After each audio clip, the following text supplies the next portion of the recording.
Assalamu alaikum viewers. Today we discuss about the discovery of neutron.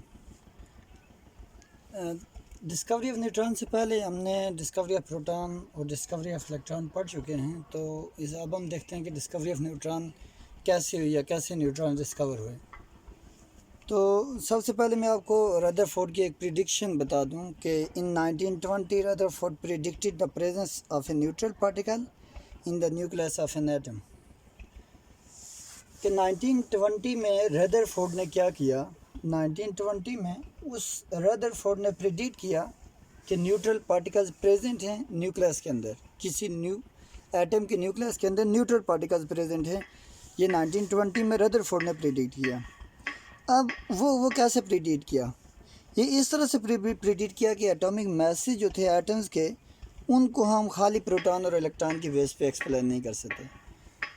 मतलब हमने अगर उनको एक्सप्लेन करना है एटॉमिक मैसेज को, एटम्स के एटॉमिक मैसेज को एक्सप्लेन करना है, तो उसके लिए हमें खाली इलेक्ट्रॉन प्रोटॉन के लिए प्रोटॉन ही नहीं बल्कि हमें साथ न्यूट्रॉन के बारे में भी पता होना चाहिए। और वो 1920 में रदरफोर्ड ने प्रेडिक्ट किया था कि कुछ न्यूट्रल पार्टिकल्स भी उसके अंदर मौजूद हैं। तो हम डिस्कवरी कैसे हुई उसकी तरफ हम अभी आते हैं कि चैडविक ने एक्सपेरिमेंट किया। तो चैडविक डिस्कवर्ड न्यूट्रॉन्स इन 1932। एक्चुअली चैडविक ने न्यूट्रॉन को डिस्कवर किया था 1932 में, और इसको नोबेल प्राइज़ मिला था 1933 में।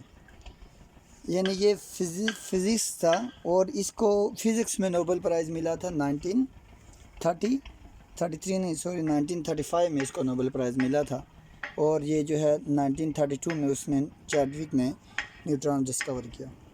अब चैडविक ने किया क्या? चैडविक ने एक एक्सपेरिमेंट किया, जो एक्सपेरिमेंट सामने आपको बोर्ड पे नज़र भी आ रहा है। मैं आपको बता दूं कि चैडविक ने किया क्या। उसने जो बेरिलियम न्यूक्लियस था, ये आपको बेरिलियम न्यूक्लियस नज़र आ रहा है, इस बेरिलियम न्यूक्लियस के साथ उसने बम्बार्ड करवाए अल्फ़ा पार्टिकल्स। ये बेरिलियम न्यूक्लियस है या बेरिलियम जो है यहाँ हम एज ए टारगेट ले रहे हैं, बेरिलियम न्यूक्लियाई लिया और इसके साथ उसने बम्बार्ड किए अल्फ़ा पार्टिकल्स। अब क्वेश्चन ये आता है कि अल्फ़ा पार्टिकल्स कहाँ से आए। ये अल्फ़ा पार्टिकल्स का एक सोर्स है कि यहाँ हमने ये मेंशन किया हुआ है। अल्फ़ा पार्टिकल्स दो तरह से आ सकता है। अल्फ़ा पार्टिकल्स का जो बेस्ट सोर्स है वो पोलोनियम और रेडियम है, कि यानी पोलोनियम या रेडियम से आप अल्फ़ा पार्टिकल्स को हासिल कर सकते हैं। सो ये अल्फ़ा पार्टिकल्स हैं। अल्फ़ा पार्टिकल्स क्या होते हैं? These are actually helium nuclei. ये अल्फ़ा पार्टिकल्स हैं और ये हीलियम न्यूक्लाई होते हैं, यानी He+2 प्लस इसके ऊपर चार्ज है। ये हीलियम न्यूक्लाई हैं, ये पोलोनियम से निकल रहे हैं। यहाँ एक सोर्स है, ये जो आपको नज़र आ रहा है पोलोनियम। ये जब अल्फ़ा पार्टिकल्स जाके आगे सामने टारगेट मटेरियल जो हमने यहाँ टारगेट मटेरियल लिया हुआ वो बेरिलियम है, यानी ये चार्ज पार्टिकल्स हैं। जाके बेरिलियम के साथ जब इन्होंने बम्बार्ड किया तो फिर क्या हुआ कि वहाँ से कुछ रेडिएशन निकल रही थी। यहाँ से ये कुछ रेडिएशन निकल रही थी और इन रेडिएशन के ऊपर कोई चार्ज नहीं था, वो न्यूट्रल थी।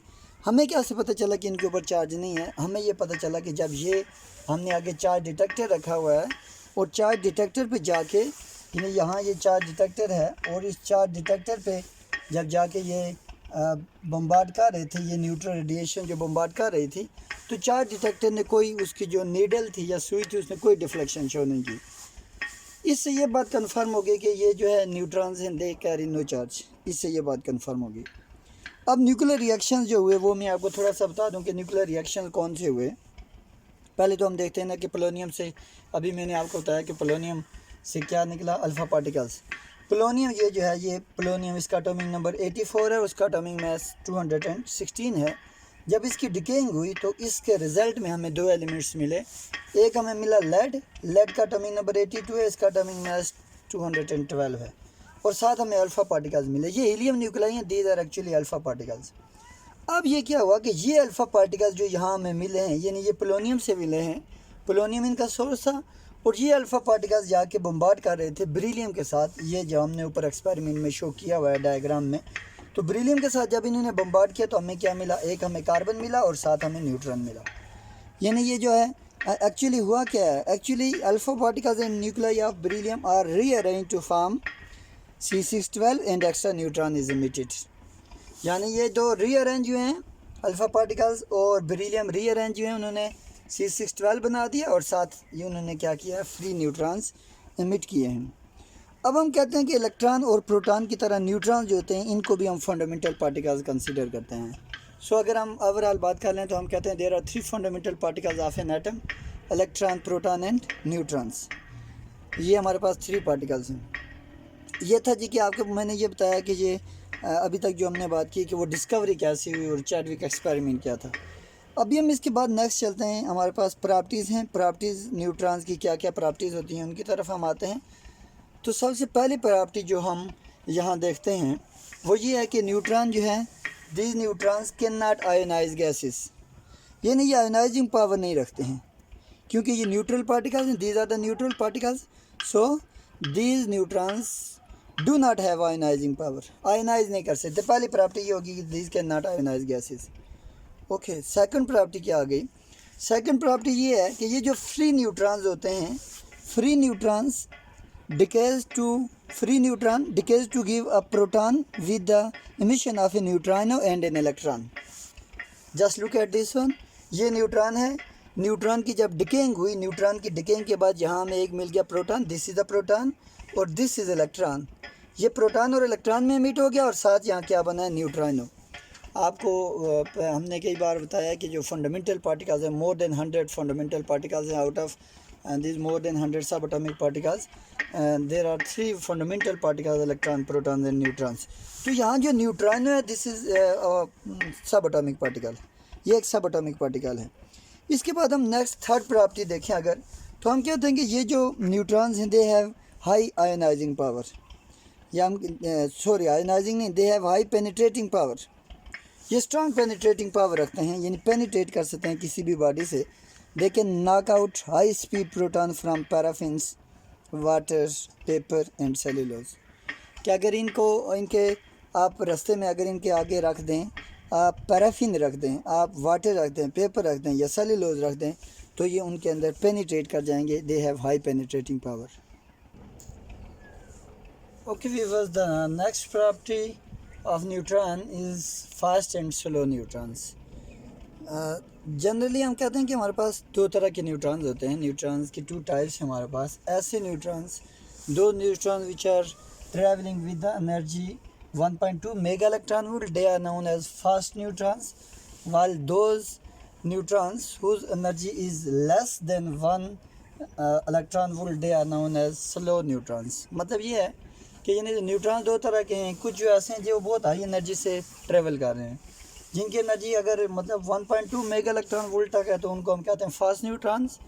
और मैंने कहा कि ऐसे न्यूट्रॉन जो ट्रेवल कर रहे हैं जिनकी एनर्जी 1 इलेक्ट्रॉन वोल्ट तक होती है, उनको हम कहते हैं they are known as slow neutrons. तो आपको एक बहुत इंपॉर्टेंट बात बता दूं कि these slow neutrons are more effective for the nuclear fission reaction. Nuclear fission reaction के लिए ये बहुत इफेक्टिव होते हैं ये स्लो न्यूट्रॉन्स। फिशन रिएक्शन आपको पता ही होगा कि जिसमें एक जो होता है हैवी न्यूक्लियस होता है, उसके साथ जब आके न्यूट्रॉन्स स्लो न्यूट्रॉन बम्बार्ड करते हैं तो वो स्प्लिट अप हो जाता है आगे, मोर देन 2 न्यूक्लियर में स्प्लिट अप हो जाता है। ऐसे रिएक्शन को हम न्यूक्लियर फिशन रिएक्शन कहते हैं। तो न्यूक्लियर फिशन रिएक्शन में ये जो होते हैं ना slow neutrons, they are more effective for the nuclear fission reactions. Next property ये है कि they carry out nuclear reactions, they can carry out the nuclear reactions when use as projectile. अगर हम इनको प्रोजेक्टाइल के तौर पर यूज़ करते हैं तो ये क्या करते हैं? न्यूक्लियर रिएक्शन करते हैं। यहाँ देखिए मैं आपको एग्जांपल्स देता हूँ। Here we have 2 examples. First example में हम कहते हैं कि ये आपके पास नाइट्रोजन है, इस नाइट्रोजन के साथ आके न्यूट्रॉन बम्बार्ड कर रहा है, और जब ये न्यूट्रॉन बम्बार्ड करेगा नाइट्रोजन के साथ, तो नाइट्रोजन जो होगा ये कन्वर्ट हो जाएगा बोरान में और साथ अल्फा पार्टिकल्स एमिट कर रहा होगा। ये जो है ये He2 4 ये जो है ये helium nuclei, these are actually alpha particles. यानी अल्फा पार्टिकल्स यहाँ से एमिट होंगे कब? जब आपने न्यूट्रॉन को प्रोजेक्टाइल के तौर पर यूज़ किया और फिर उन्होंने नाइट्रोजन के साथ बम्बार्ड किया और बोरान और साथ वो अल्फा पार्टिकल्स मतलब एमिट होते हैं। उसके बाद नेक्स्ट बात हम ये कहते हैं कि स्लो मूविंग न्यूट्रॉन जो होते हैं ये गेमा रेडिएशन प्रोड्यूस करते हैं जब कॉपर मेटल के साथ स्ट्राइक करते हैं। यहाँ ज़रा देखें, ये दूसरी बात मैं कह रहा हूँ। मैंने क्या कहा कि स्लो मूविंग न्यूट्रॉन जो होंगे ना ये गेमा रेडिएशन प्रोड्यूस करेंगे। मैं बताता हूँ गेमा रेडिएशन ये कैसे प्रोड्यूस करते हैं। पहले ये जो न्यूक्लियस है, यानी जो हमारे पास कॉपर है 2965, ये क्या करेगा? ये न्यूट्रॉन को कैप्चर करेगा और ये जो कॉपर 2965 है ये कन्वर्ट हो जाएगा कॉपर 2966 में। कैसे कन्वर्ट हुआ है? This copper captures neutron capture किया, तब इसका एटॉमिक मास जो था 65 से वो 66 हो गया। लेकिन साथ इसने क्या किया है, गैमा रेडिएशन एमिट किए हैं, these are the gamma radiations. फिर हम ये बात कहते हैं कि ये जो हमारे पास कॉपर 2966 हमें हासिल होता है, ये जो कॉपर 2966 है ये रेडियो एक्टिव है और ये क्या करेगा, ये इलेक्ट्रॉन एमिट करेगा। यानी ये कॉपर 2966 है, this copper 2966 is radioactive and it emits electrons which are beta particles and its atomic number is increased by 1 unit. Here if we look at this one, here copper has 29 atomic number and 66 mass number, and here we have here we got the zinc whose atomic number is 30 and its atomic mass is 66. इसमें ये उसमें decay हो गया है, यानी copper zinc में convert हो गया। रेडियोएक्टिव वो एलिमेंट्स होते हैं जो कंटिन्यूसली रेज इमिट करते रहते हैं और यूँ इनकी डिकेइंग होती रहती है, और ये जो होते हैं ये रेडिएशन जब इमिट करते हैं तो एक जो एटम है वो दूसरे एटम में कन्वर्ट भी हो जाता है इस इन प्रोसेस के दौरान। लास्ट जो हमारे पास प्रॉपर्टी है दैट इज़ बायोलॉजिकल एक्टिविटी। तो हम कहते हैं कि ये जो न्यूट्रॉन्स होते हैं ये ट्रीटमेंट ऑफ कैंसर के लिए भी इनको हम इस्तेमाल करते हैं, ये इनकी एक बायोलॉजिकल एक्टिविटी है। ये था हमारे पास के न्यूट्रॉन क्या है, न्यूट्रॉन को कैसे डिस्कवर हुआ, और न्यूट्रॉन की जो यानी ये चैडविक ने क्या एक्सपेरिमेंट परफॉर्म किया, और न्यूट्रॉन की प्रॉपर्टीज़ क्या क्या है। Thank you.